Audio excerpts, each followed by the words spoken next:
Boa noite, meus irmãos. Que Jesus possa abençoar a todos nós.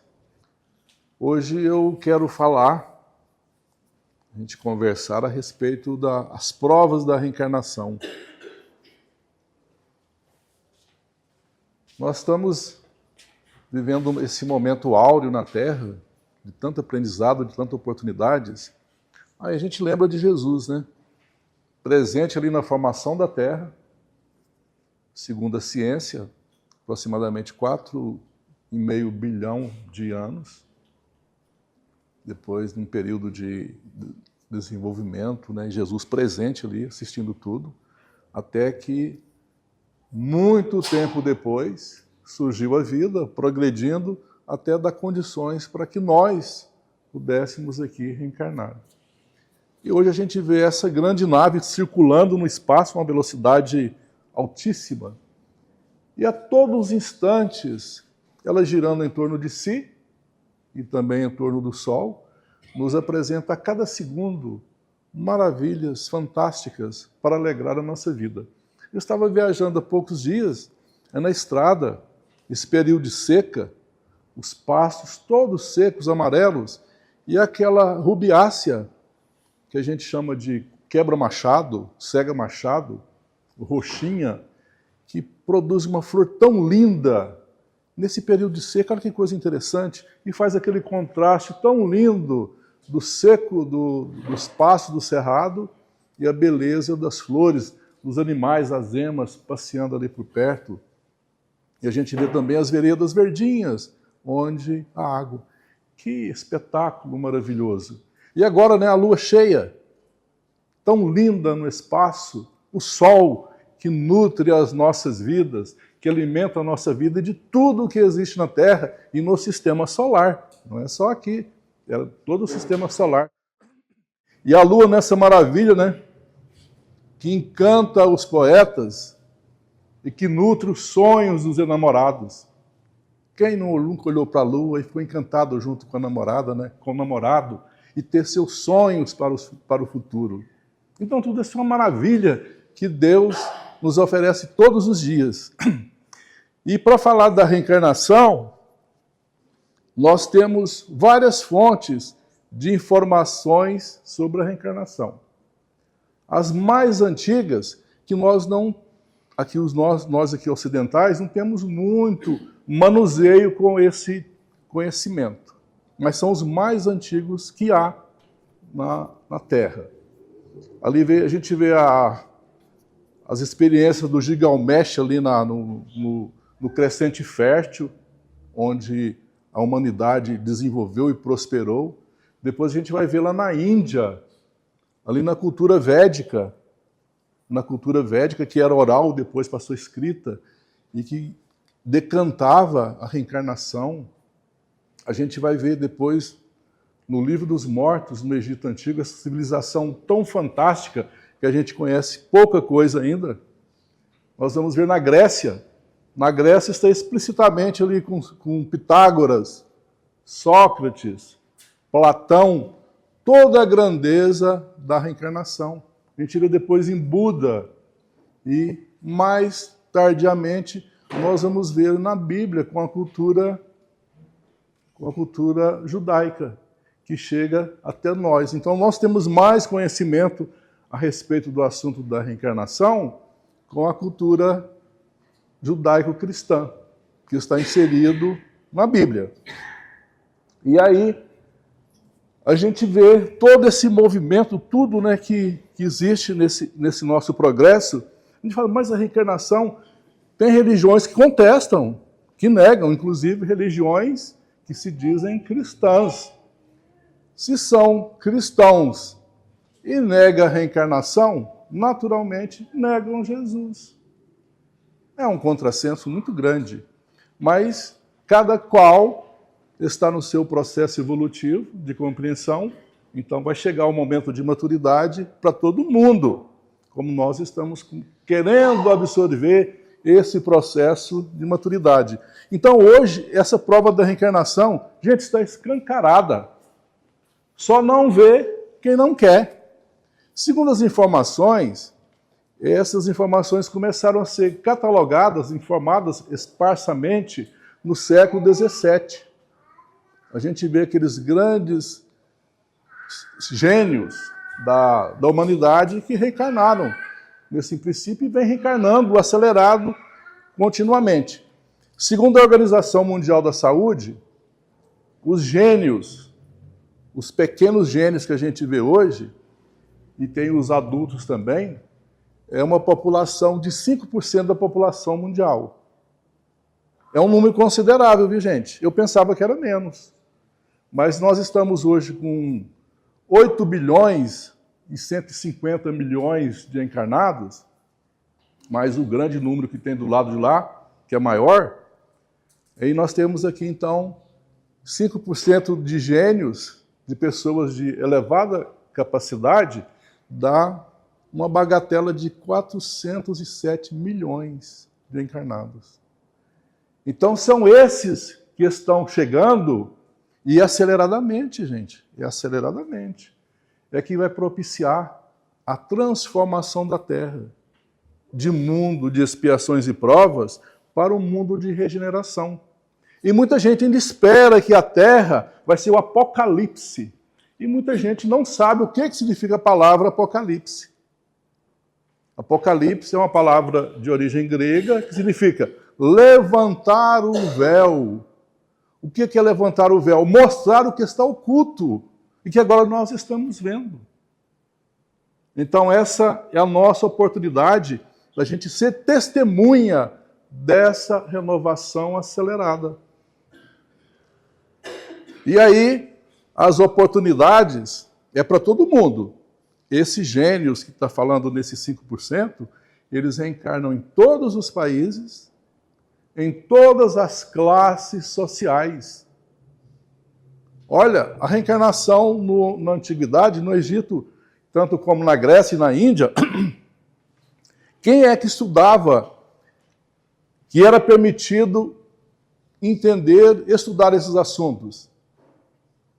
Na Índia, eram os brahmanes, que era a classe rica, a classe intelectual, a classe social especial, que continha sacerdotes e outros militares, e assim por diante. No Egito, era a mesma coisa. Somente os nobres, a classe sacerdotal, que tinha acesso a esse conhecimento. O povão era orientado pelos sacerdotes segundo a necessidade de cada um deles. Então, as pessoas tinham de fazer um processo de iniciação. Tinha nos templos as mulheres que eram, desde criança, eram selecionadas para ser sacerdotisa naquele núcleo religioso. Aí, um dos processos era a virgindade. A mulher tinha que ser virgem. Quando alguma saía, buscava a experiência sexual, era perseguida até com a morte. Mas tinha aquelas também que ninguém ficava sabendo e vivia a vida inteira. E era um dos processos para estudar os conhecimentos espirituais, tanto a reencarnação quanto a mediunidade e assim por diante. Agora nós estamos num ponto interessante. Qual a característica desses pequenos gênios? A ciência nos diz que esses camaradas têm os lóbulos cerebrais diferentes das pessoas comuns. Não é verdade. São todos iguais. Inclusive, um desses gênios, que foi o Einstein, quando ele morreu, um sujeito lá, um cientista, um patologista, apropriou do cérebro do Einstein e falou: agora eu vou fazer descobertas fantásticas. Ele fatiou o cérebro do Einstein em centenas de pedaços e descobriu que era igualzinho das pessoas comuns. Não tinha nada.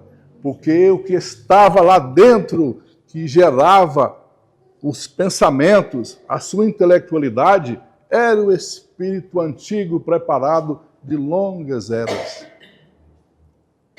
E quando a gente depara hoje, né, eu vi um programa na televisão esse dia, fiquei interessado, achei interessantíssimo o programa, Pequenos Gênios. Gente, eu chorei de ver aquele programa. Que coisa interessante. Crianças de 10 anos, tinha um menino de 10 anos, ele fala, tem mestrado de física e está estudando física. Gente, que coisa bonita, 10 anos.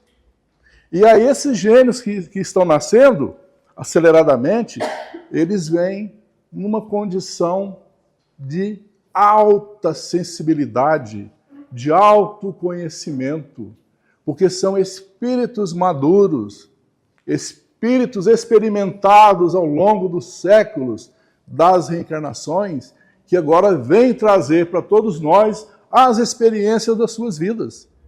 E eles vêm de todas as naturezas. Tem gente que é versada em música, tem gente que é versada em matemática, física, tem gente que é versada em linguísticas, tem gente que é na medicina, em todos os tipos, da dança, na pintura, de todo tipo de arte, de conhecimento, para acelerar o nosso progresso. Tem uma criança vietnamita, ela nasceu, estava com 4 meses de idade, e aí o pai saía para trabalhar, a mãe ficava sozinha com a criança. Aí um dia, o pai chegava em casa, a mãe falou, o fulano está falando, está conversando comigo. Aí, voltaram, o fulano conversa comigo. Aí um dia ele chegou mais cedo, achou que a mãe estava bilolada, pegou o menino, saiu passeando no quintal, falou, meu filhinho, estou preocupado com a sua mãe. Sua mãe anda dizendo que você está falando. E aí, eu falo mesmo, pai. Aí eu converso mesmo com ela. O que aconteceu? Ele sofreu um delírio, desmaiou, caiu lá com o menino no braço.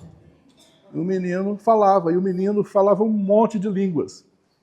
Tem uma menina russa que chama Bela essa menina, ela fala 8 línguas diferentes. Gente, é uma naturalidade fantástica. Ela, com 4 anos de idade, fica lá no palco dançando e pulando, aí ela vai lá no cara que fala francês, ele fala francês com ela, ela vai no inglês, vai no árabe, que fala árabe, no que fala mandarim, e é uma coisa fantástica. Então, gente, não é o cérebro, é o espírito que está ali dentro daquele corpinho infantil, inclusive em desenvolvimento. Nós sabemos pelo livro dos Espíritos que a criança nessa idade infantil ainda está maturando a sua organização física, mas é um gênio. E normalmente essas pessoas são muito sensíveis, muito, mas muito mesmo. Inclusive alguns trazem o aspecto autista. Muitos são autistas, porque eles estão fora do mundo deles, gente. Estão convivendo às vezes com um mundo estranho, sentem tristes, às vezes são insociáveis. O Einstein, por exemplo, que na escola ele sentava, virava até as costas para o professor, ficava no mundo da lua. O pai dele mesmo afirmava que ele acha que não ia ser nada na vida. No entanto, é um dos maiores gênios do nosso século.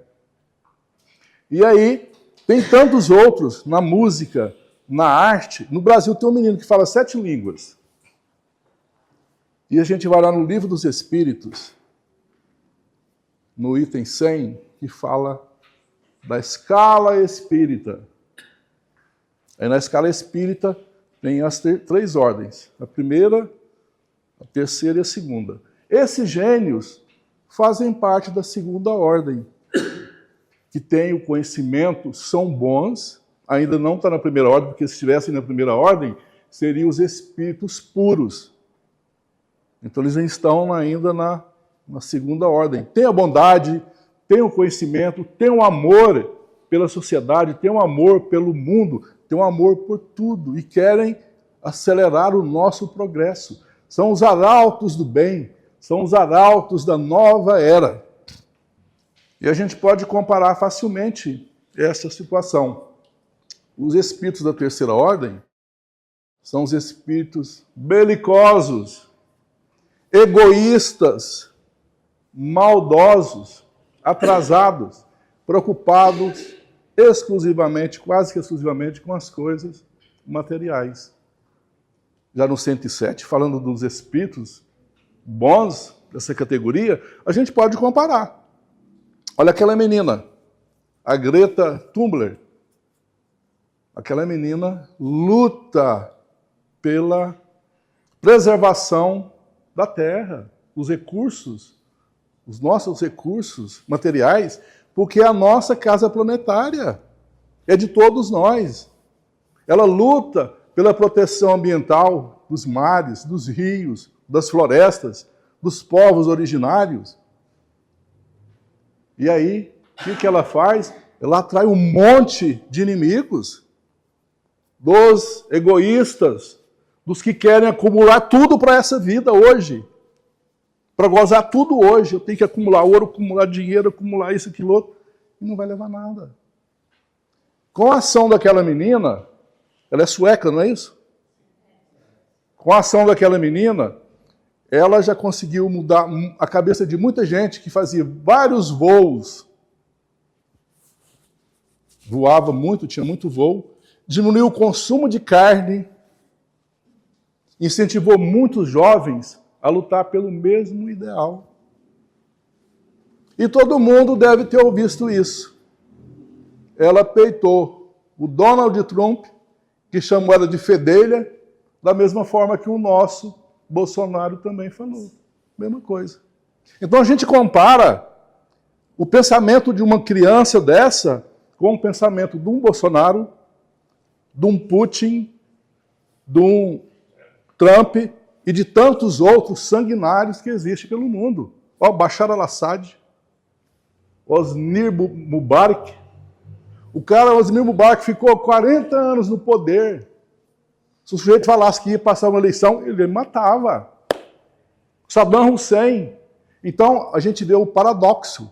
Olha, os que pugnam pelo bem, pela paz, pela harmonia, pelo desenvolvimento, pelo partilhar da sociedade, e os egoístas. É tão claro. São indivíduos que querem tudo para eles, que promovem a guerra, a violência, o crime, a desordem no mundo.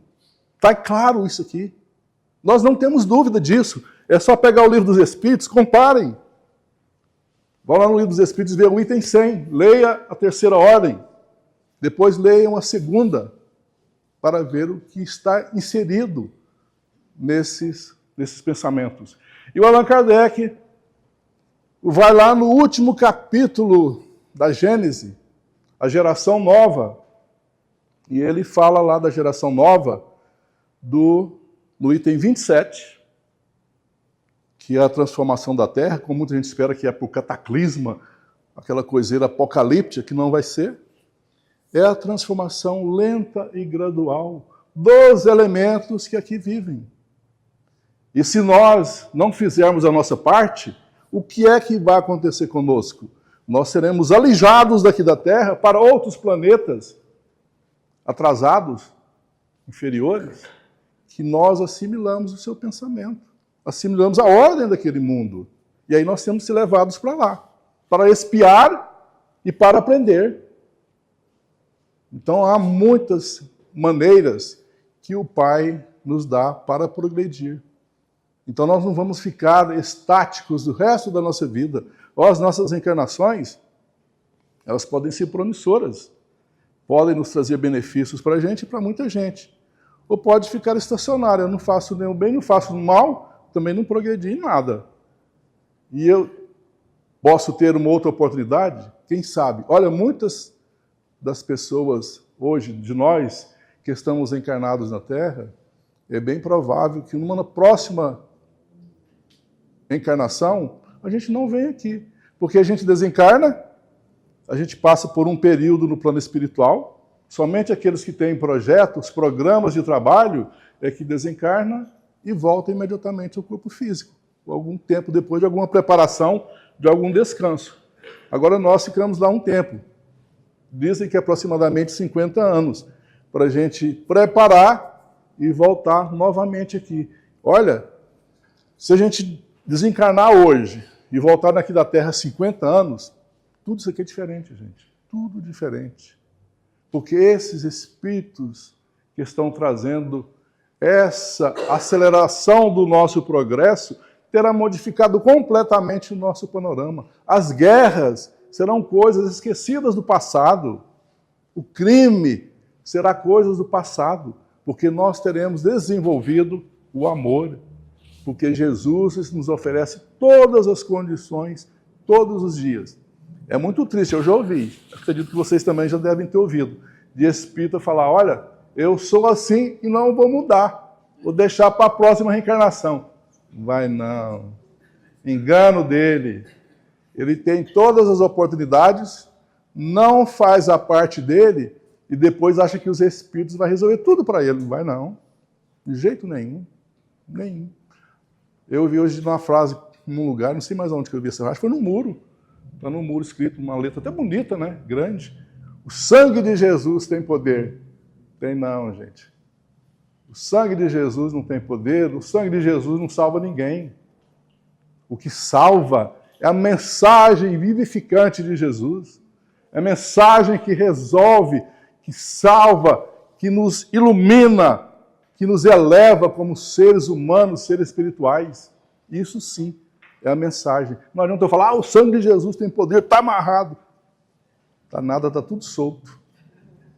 E aí nós precisamos colocar dentro do nosso coração, dentro da nossa vida, Jesus. Esse é o mais importante. E a doutrina espírita é clara, gente.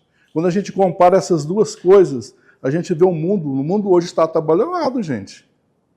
Nós estamos vivendo momentos delicadíssimos, muito delicados, porque nós temos na ordem geral do mundo, as grandes potências dirigidas por gente meio abilalado. E aí isso é um negócio sério, porque esses caras não têm medida para as suas ações. Então nós temos que orar para esses indivíduos, para que eles possam acalmar o coração e que os espíritos amigos, que são os responsáveis pela educação do povo terráqueo, que está na cabeça está Jesus, possa mudar o coração desse povo, para que a gente não cometa loucuras. Ele fala, mas não tem nada com isso. Tem. Nós estamos no mesmo barco, gente. Não adianta a gente estar no mesmo barco, se o barco afunda, eu vou culpar somente o piloto, o comandante, não. Eu poderia fazer alguma coisa para que o barco não naufragasse, para que o barco mantivesse naturalmente a sua rota no mar. Então, nós somos coparticipantes desse mundo. Nós respiramos o mesmo ar e nós convivemos na mesma casa, essa casa imensa, planetária, que nos dá essa oportunidade. Então, a reencarnação é patente, clara, o que acontece aceleradamente no mundo hoje. Imagine, 407 milhões de indivíduos de categoria boa, encarnada. Se numa próxima encarnação nasce mais um número desse, quer dizer, daqui a 20, 30 anos, nós temos quase 1 bilhão, né? Não é isso? Quase 1 bilhão de gente boa encarnada. Quer dizer, hoje seria em torno de 20%, mais ou menos 20% do povo encarnado. A Terra toma um outro panorama.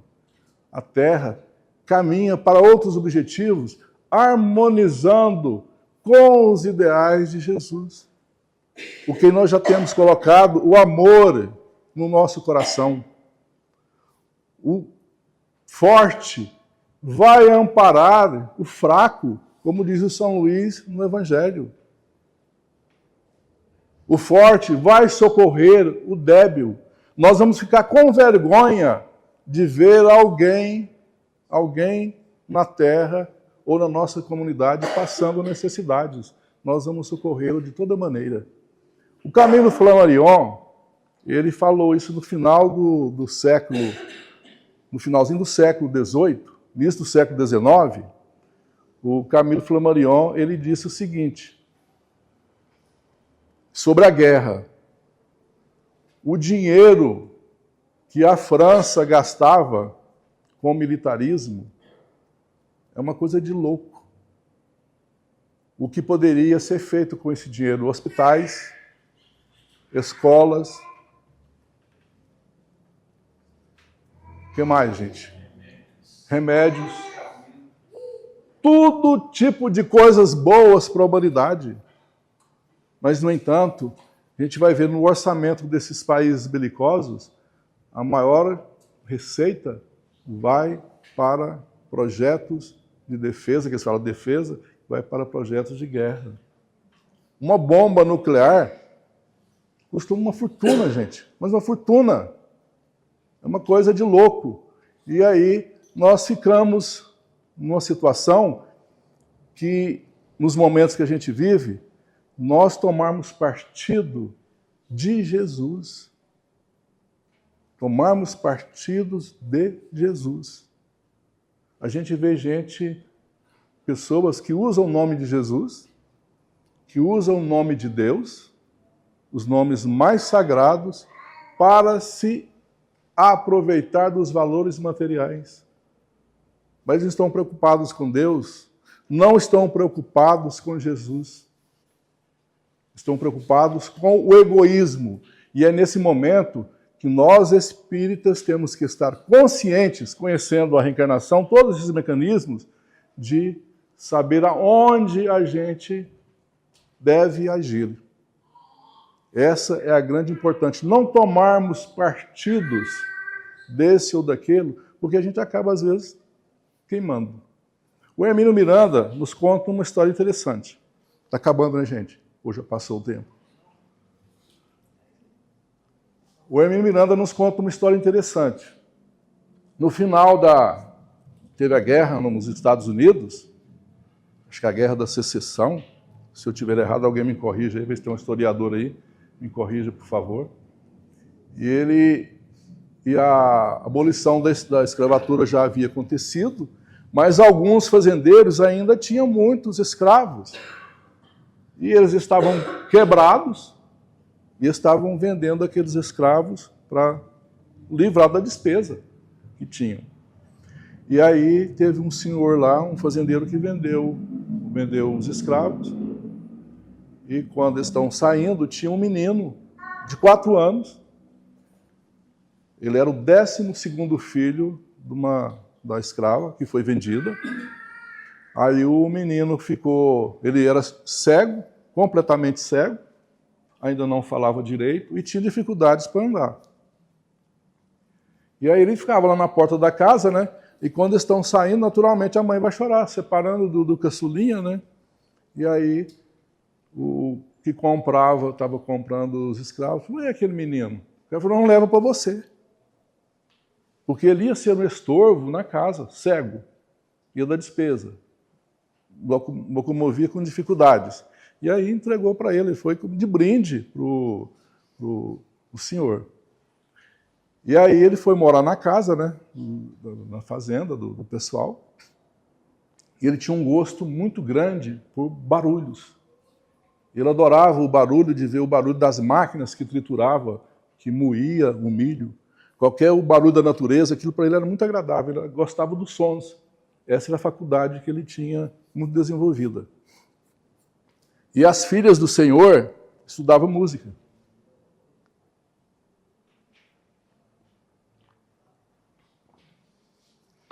E aí,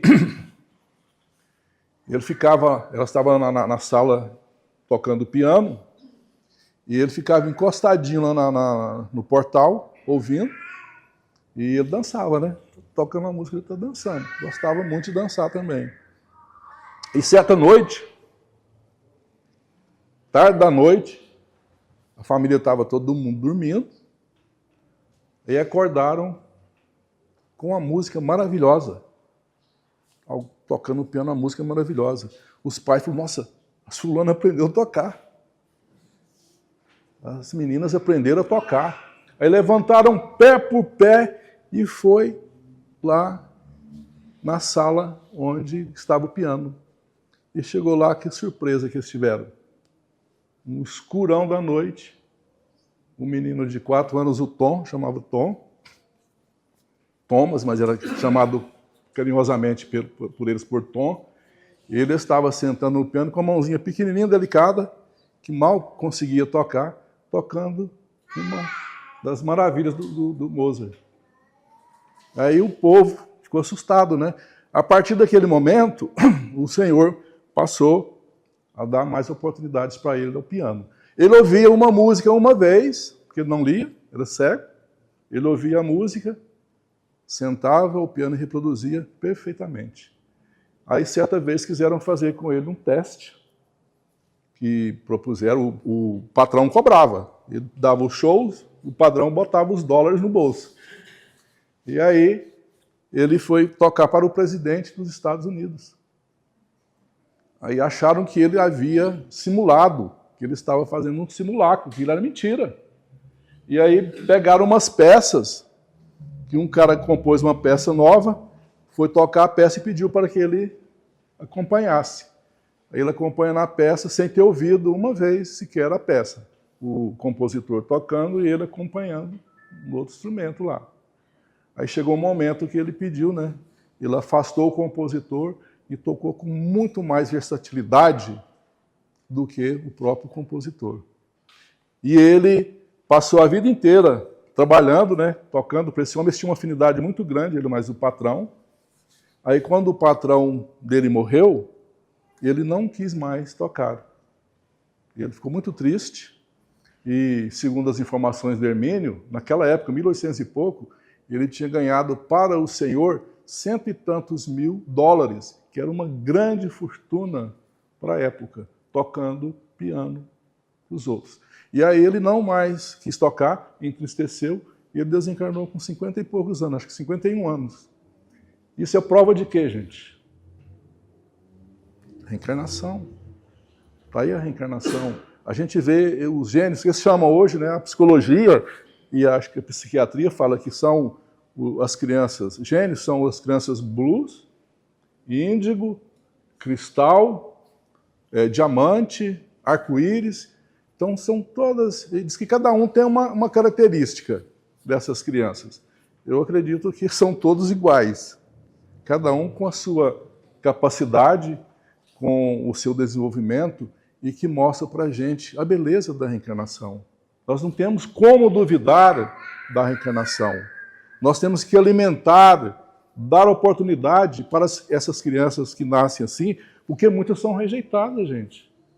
Muitas que nascem são tristes, são muito sensíveis, e às vezes são rejeitadas dentro do próprio lar, porque às vezes não têm afinidade com os pais, não têm afinidade com outras pessoas. As pessoas que são autistas, por exemplo, eles têm uma dificuldade muito grande de relacionamento com as pessoas.